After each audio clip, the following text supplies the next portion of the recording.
Hi, good morning. Happy Friday.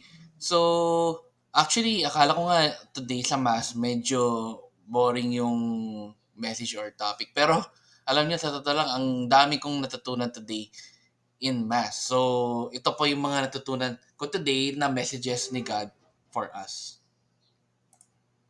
Okay, number one, the Lord's call for us to repent for all our sins.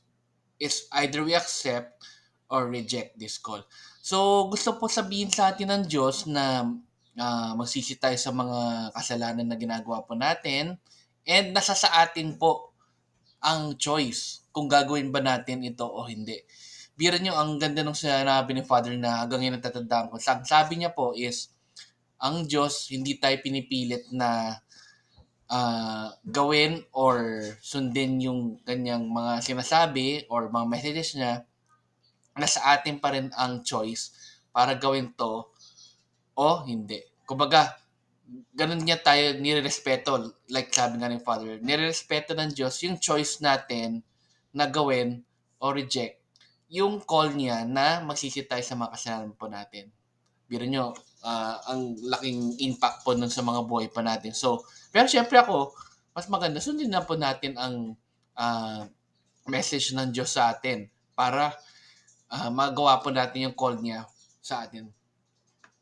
Okay, next message ni God is, every message we hear from Mass, homies, etc. is a call for us to go back to our relationship with Christ. So, kung ano man yung mga messages na uh, narinig po natin ngayon sa misa or sa mga homilies, call yun ni God na bumalik tayo sa Kanya or ayusin po natin yung relationship natin with Him. Ang isang masasabi ko dun is, everyday po ba nagse-set po ba tayo ng time na makausap yung Diyos or magdasal ng time sa Kanya? Sana naman po kahit mga 5 to 15 minutes or pinakamaganda 30 minutes a day, mag-set tayo aside ng time sa Kanya upang magdasal at humingi man lang ng pasasalamat sa lahat po ng mga biyaya at tulong niya sa atin. I'm sure everyday pag ginawa natin yon is bumabalik rin yung ating relationship with Christ. Next, number three, we must act to the call of Christ, not just by simply listening to change our lives. So, ibig sabihin nito, wag lang tayo makinig sa mga sinasabi na mensahe ng Diyos sa atin. Gawin po natin, mag-act tayo para naman mabago natin yung buhay natin at syempre mabago rin natin yung buhay ng ibang tao or ang buong mundo. So, importante po dito, ang message na napakasimple is mag-act tayo or action, gawa, wag lang puro salita. And lastly, God's final message. Christ came to this world not to condemn us, but to bring us salvation. So, hindi babalik ang Diyos sa final judgment or para i-condemn tayo or sisihan tayo, but to give us salvation or i-save tayo sa lahat ng kasalanan at sana po paghandaan po natin ang muling pagbabalik ng Diyos. Siyempre, wala naman nakakaalam po nun kung kailan siya babalik. Ang magagawa lang po natin ngayon habang buhay po tayo sa mundong ito is try na gawin lahat o sundin lahat ng kanyang mga mensahe sa atin or lahat ng utos niya po sa atin. Try po natin na sumunod po doon lahat sa kanya. Kumbaga, nasa choice po talaga natin yon. At hindi po tayo pinipilit ng Diyos na gawin po yon. Okay? So, 4 points this Mass today. Ang napakaganda ng mensahe ng Diyos sa atin.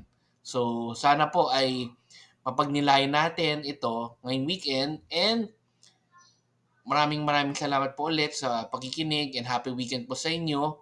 Happy Friday and sana po mag-ingat po kayo this weekend. Mag-enjoy po kayo with your family and God bless po sa inyong lahat.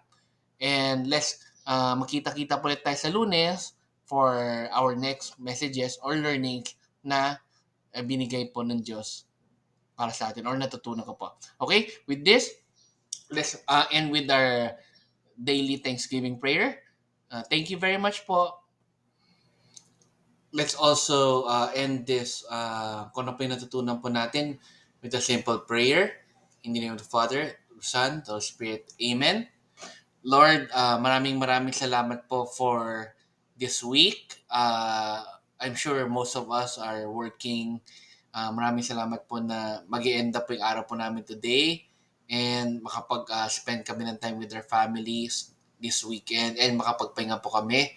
Maraming salamat rin po for keeping us safe and sound sa pagpunta at pag-uwi galing office, school, work, or kung saan man kami papunta.